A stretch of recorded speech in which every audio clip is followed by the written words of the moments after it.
Hi, I'm Tim. Welcome to Watchbox, and thanks for logging on. If you love this watch, email me, tmosso at thewatchbox.com. Your purchase and pricing email question line for buying this or any watch you see here on our channel or our website. It's in the description below. Reach out to me at tmosso at thewatchbox.com. And today we're discussing a model family launched in 2015. This is the Rolex Oyster Perpetual Day-Date 40 in Everose red gold, reference 228235. 40 millimeters in diameter, as its name suggests. It's 12.2 millimeters thick and 47.5 millimeters from lug to lug, with a 21 millimeter spacing between the lugs. Throw the watch on my 16 centimeter circumference wrist, and it's a good match. It actually wears more compact than the former Day-Date 2. The former Day-Date 2 did not have a short cropped span across the wrist because of the solid projected end links of that version of the President bracelet. It was almost a 53 millimeter watch across the wrist. This one's truly 47.5 across the wrist, so it's only 1 millimeter smaller. It is much shorter from end to end, and you can see that in that down the barrel shot right there, as well as this over the top shot. It remains easy to cuff as it slides underneath any sleeve, and the timepiece has a great deal of substance to it, such as the solidity of Rolex bracelets clasps and the mass imparted by a solid precious metal case back. Taking a quick look at the bracelet, and by the way, I'll opine that you could wear this watch on a wrist as small as 13.5 centimeters circumference. The bracelet is the legendary Rolex President, launched in the mid-1950s with the original Day-Date.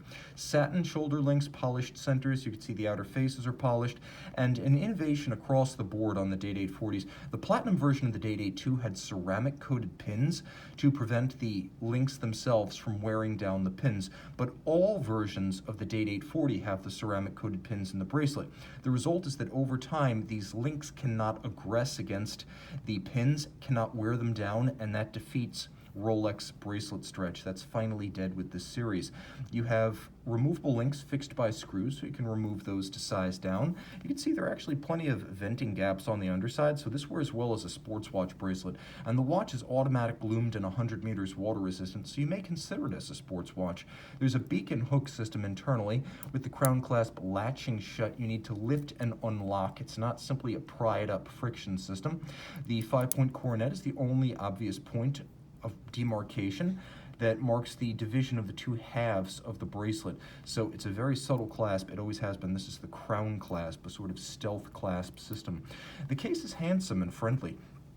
It's basically a bigger Datejust and a bigger Day-Date, which is to say the lugs remain nicely tapered, the case flank remains handsomely sculpted with compound curves, and the light dances across with particular vivacity. Almost like flames over a surface. You can really see the light bending, exploding, and surging across the flanks of this watch. The bezel, as with Rolex bezels traditionally in gold, has a lovely gem-like faceting. It twinkles almost like a cut gem in the light. And we have a Rolex twin lock crown in gold. You know it's a twin lock crown in gold because you see two dots. 100 meters water resistant. Moving inboard, you can see the dial is a lovely pink gold with a railroad track outboard for reading the minutes and seconds.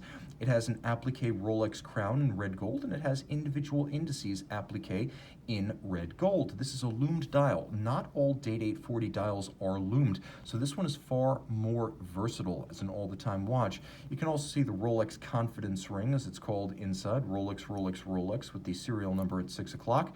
And then we have apertures nicely faceted for the day and the date, and the Cyclops Eye magnifier. I will opine that on the 40 millimeter Day-Date, the Cyclops Eye doesn't quite dominate and crowd out the dial the way it does on the 36. There's a better proportion here, and I think it lets the dial breathe and the Cyclops act as a functional element, not the dominant style feature of the watch face.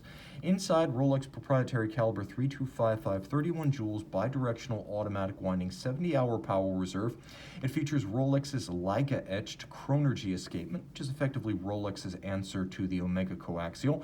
It achieves many of the same results: greater precision, greater consistency, and reduced maintenance requirements, as well as increased power reserve. The watch has hacking seconds and a quick set for both the day and the date. It beats sway at 28,800 vibrations per hour, and it has a number of refinements, including a free spring balance and a full balance bridge that make the watch more shock tolerant. It has a blue oxidized niobium zirconium hairspring that makes the watch anti-magnetic, and that hairspring is a hand-formed Breguet overcoil that allows the watch to beat concentrically, that is, keep even time, and achieve isochronous performance in any orientation on your wrist or your dresser. So on your wrist or your dresser, the watch is going to keep great time, and that's one of the reasons it is a COSC certified Swiss chronometer. But Rolex goes one more. They case up the certified movement, and then they test the whole watch to run no worse than -2 + 2 seconds per day, and that is the basis for this terminology you see at 6 o'clock on the dial, superlative chronometer. Superlative chronometer is Rolex's +2 -2 standard. COSC chronometer, remember, over 24 hours is -4 + 6, so this goes above and beyond. Email tmosso@thewatchbox.com for purchase and pricing details. And we're back with the Day-Date 40 at night with Rolex's own Chromolite Blue Lume. Rolex also makes its own cases, bracelets, and clasps using its own factory, where it even smelts its own gold, and this rose gold, or Everose, is made red by a high copper content and made fade resistant by a high platinum content. Rolex through and through.